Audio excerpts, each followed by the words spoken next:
Okay so hi guys. और इस video में हम जानने वाले हैं डिफरेंशिएशन और इंटीग्रेशन के बारे में, जिसमें हम पहले पढ़ेंगे डिफरेंशिएशन।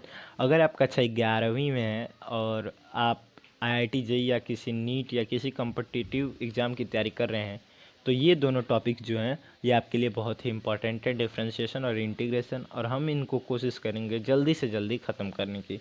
तो चलिए इस वीडियो को शुरू करते हैं। सबसे पहले डिफरेंशिएशन पढ़ते हैं।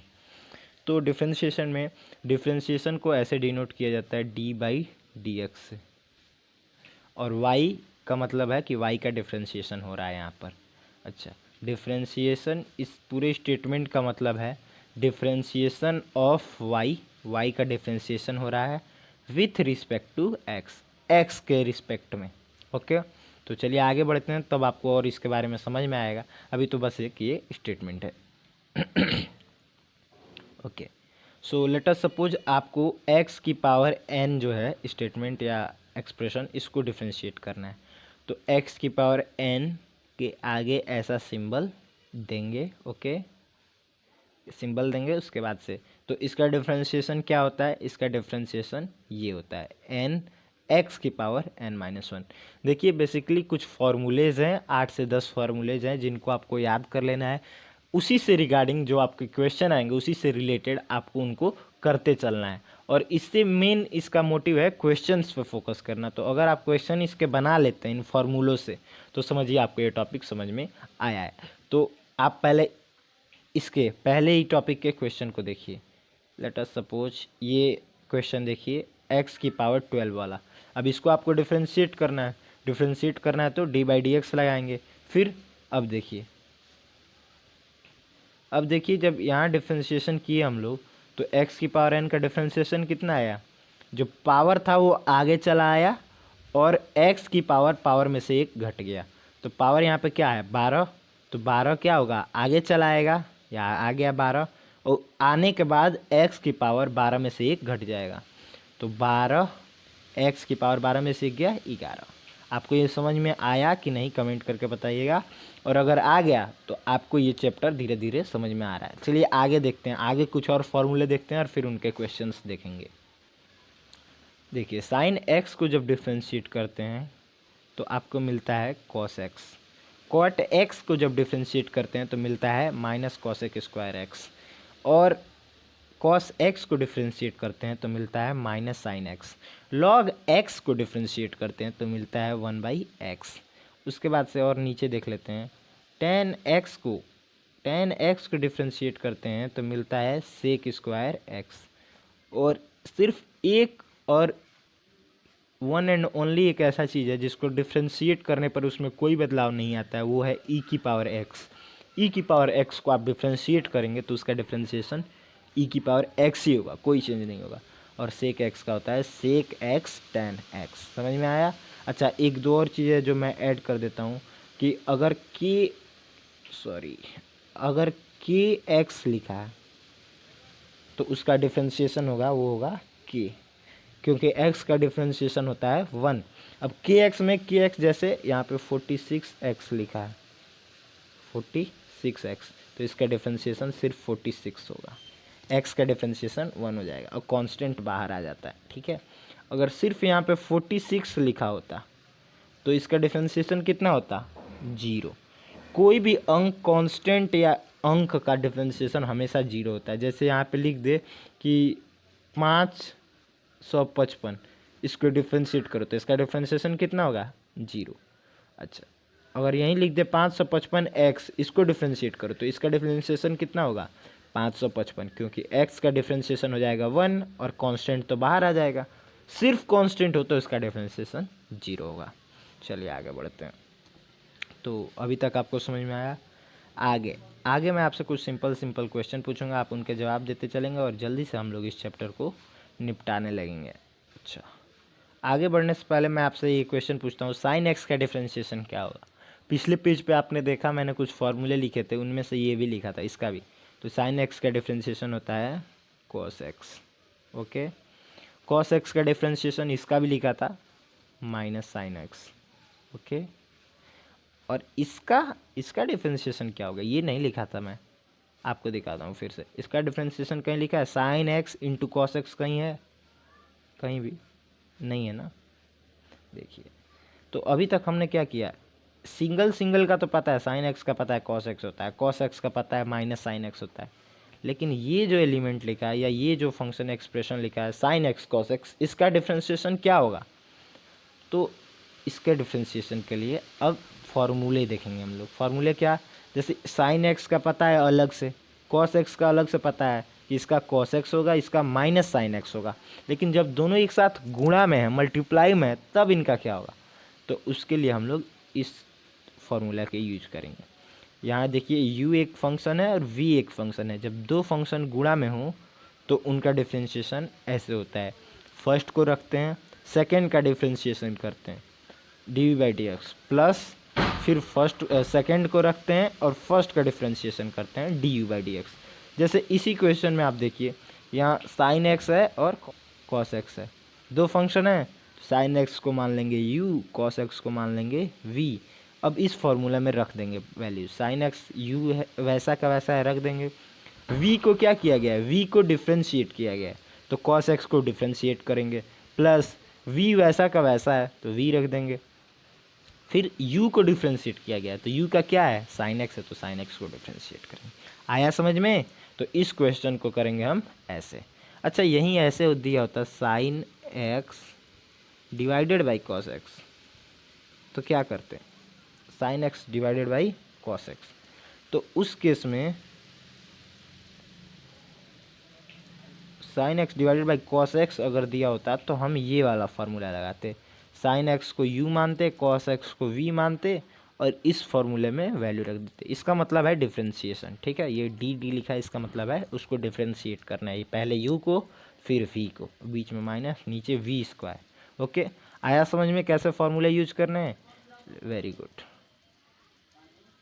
तो डिफ्रेंशिएशन में अभी तक इतना ही था, और एक छोटी सी चीज़ जो है वो मैं डिफ्रेंशिएशन में आपको बता देता हूँ। तो डिफ्रेंशिएशन में एक चीज़ होता है चेन रूल। चेन रूल जैसे साइन एक्स का डिफ्रेंशिएशन आपसे पूछ दे, तो साइन एक्स का डिफ्रेंशिएशन आपको पता है क्या होता है? Cos x.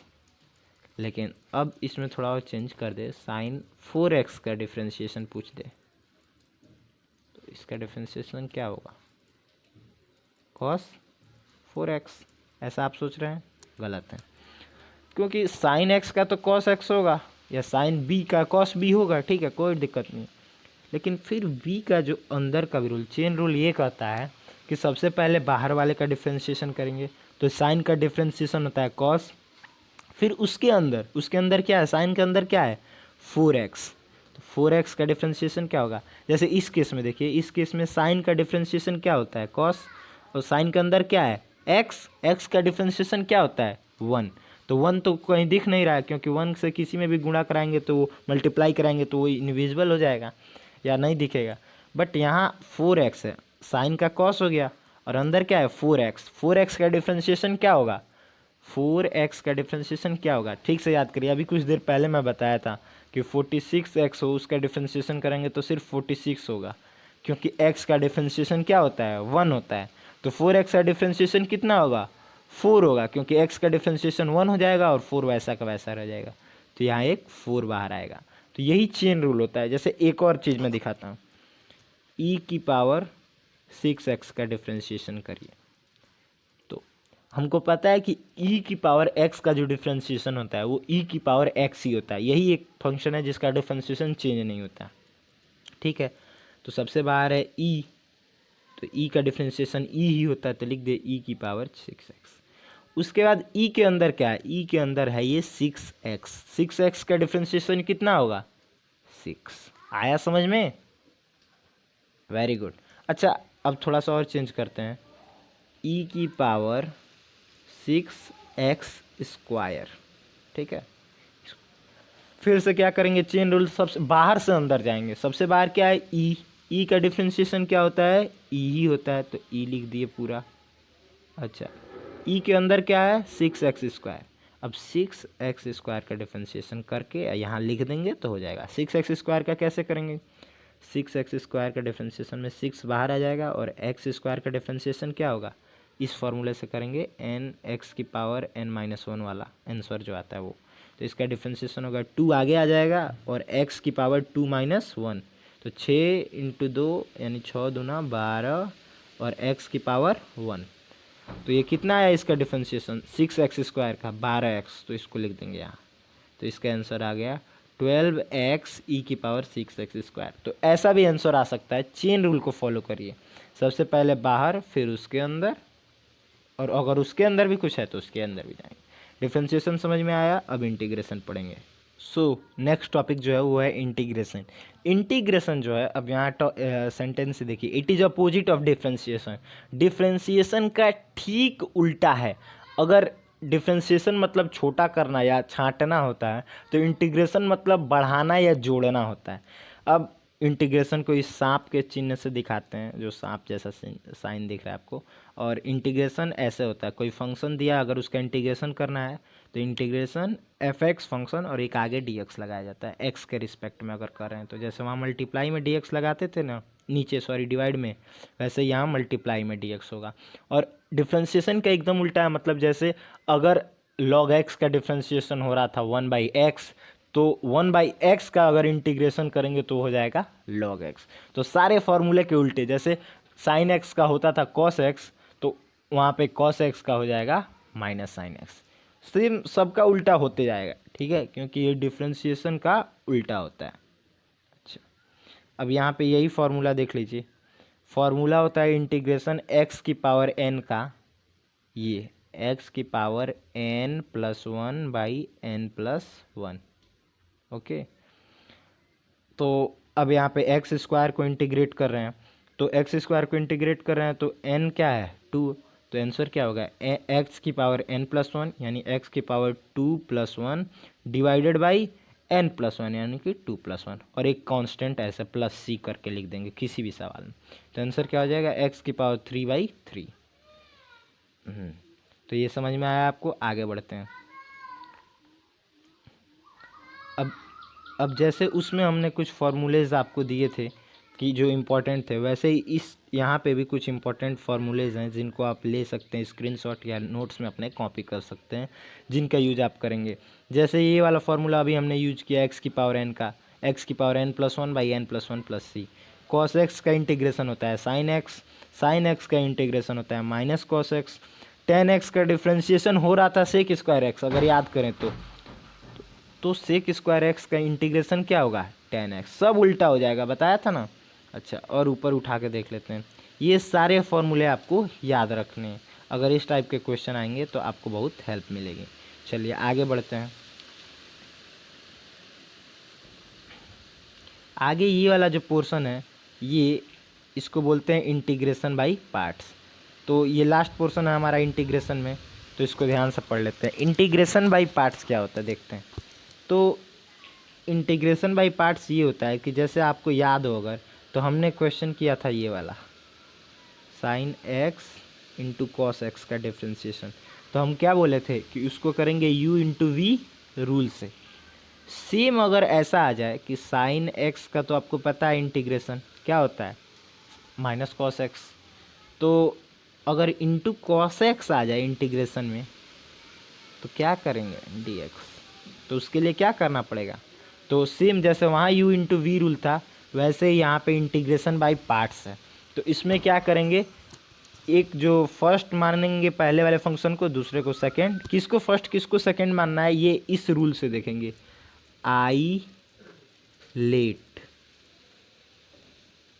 अब आई क्या है इनवर्स, इनवर्स जैसे ऐसे ये सब आ जाए, साइन इनवर्स ऐसे करके ऐसे कुछ लिखा जाए, तो सबसे पहले फर्स्ट फंक्शन उसको मानेंगे, ठीक है। अच्छा, और उसके बाद से या आई लेट, ओके। उसके बाद अगर लॉग दिख जाए यहाँ पे मल्टीप्लाई में, तो लॉग को फर्स्ट मानेंगे इनवर्स के बाद। उसके बाद एल्जेब्रिक, एल्जेब्रिक मतलब ए से एल्जेब्रिक यानी कि x, x² x³ ये सब। अगर ये भी नहीं है तो T for trigonometry, sine x cos x है तो उसको फर्स्ट मानेंगे। और लास्ट में सबसे लास्ट में आता है ई यानी कि एक्सपोनेंशियल, यानी कि ये वाला ई की पावर एक्स या ए की पावर एक्स, इन सबको लास्ट में सबसे लास्ट में सेकंड मानेंगे या फर्स्ट मानेंगे। जैसे मैं एक क्वेश्चन अगर ऐसे दे दे x into log x D x, तो x का पता है आपको क्या होता है इंटीग्रेशन, x की power n plus one upon n plus one वाले फॉर्मूले से कर लेंगे। log x का क्या करेंगे, log x का भी हमको पता है इंटीग्रेशन कैसे होगा, log x का भी इंटीग्रेशन कर लेंगे। बट दोनों जब मल्टीप्लाई में है तब कैसे होगा, तब ये रूल लगाएंगे, ये फॉर्मूला लगाएंगे। अच्छा, इस फॉर्मूले में हमको फर्स्ट और सेकेंड डिसाइड करना है, कौन फर्स्ट है कौन सेकेंड, तो उसके लिए आइलेट लगाएंगे। यहाँ दो फंक्शन दिए हैं मल्टीप्लाई में, कौन कौन, एक तो x है, x यानी कि एल्जेब्रिक है, बीजगणितीय या एल्जेब्रिक, तो इस ए, और दूसरा क्या है लॉग, एल से लॉग।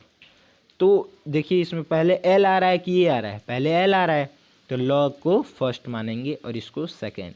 अब फर्स्ट सेकेंड एक बार मान लिए तो बस सिंपल है, फॉर्मूला लगा देंगे, फर्स्ट को बाहर रखेंगे, सेकेंड को इंटीग्रेट करेंगे फॉर्मूले से, फिर माइनस का सीन लगाएंगे, इंटीग्रेशन का सिंबल लगाएंगे, फिर फर्स्ट को डिफ्रेंशिएट करेंगे इनटू सेकेंड को इंटीग्रेट कर देंगे, और फिर से फर्स्ट को इंटीग्रेट कर देंगे। तो इस फॉर्मूले के बेसिस पे आप उस इंटीग्रेशन बाय पार्ट्स के सवाल को कर सकते हो। पहले इस फॉर्मूले को नोट कर लो, अगर कोई भी कन्फ्यूजन है तो आगे क्वेश्चंस में आपका कन्फ्यूजन क्लियर हो जाएगा। ओके, सो इस सेक्शन में हम लोग देखने जा रहे हैं डिफ्रेंशिएशन के कुछ प्रॉब्लम्स। तो x की पावर 17 का डिफ्रेंशिएशन देखते हैं।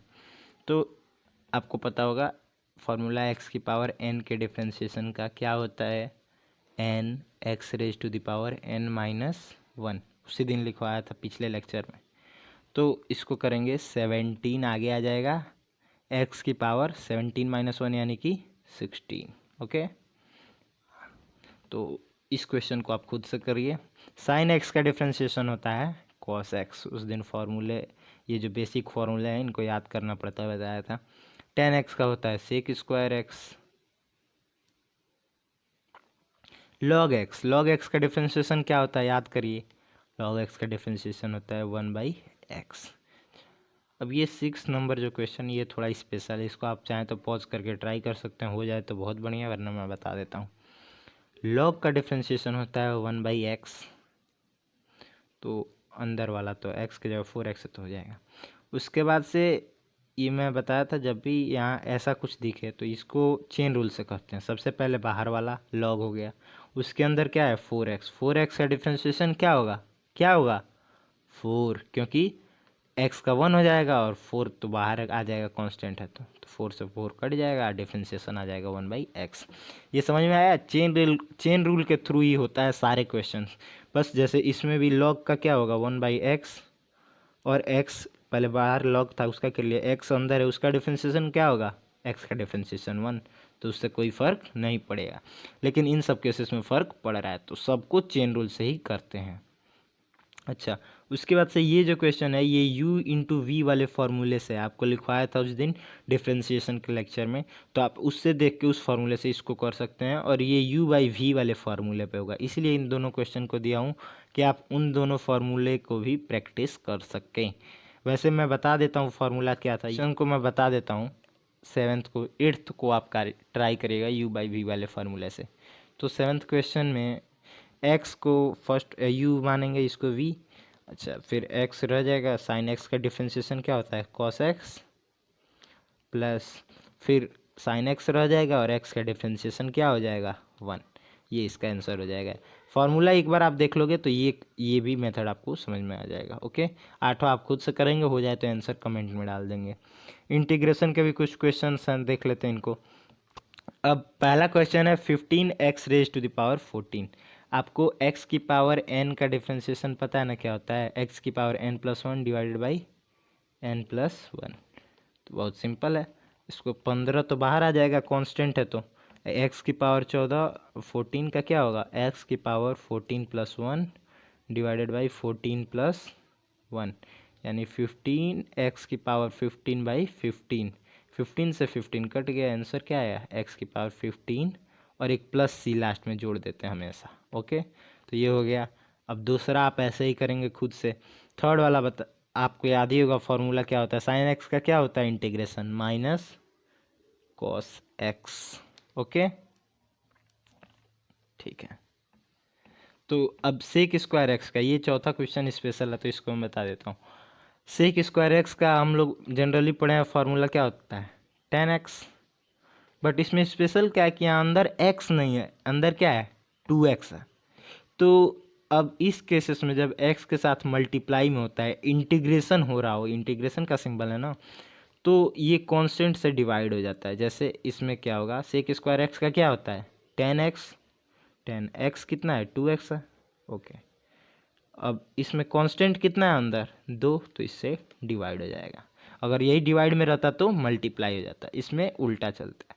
समझ में आया? चलिए, ऑल द बेस्ट।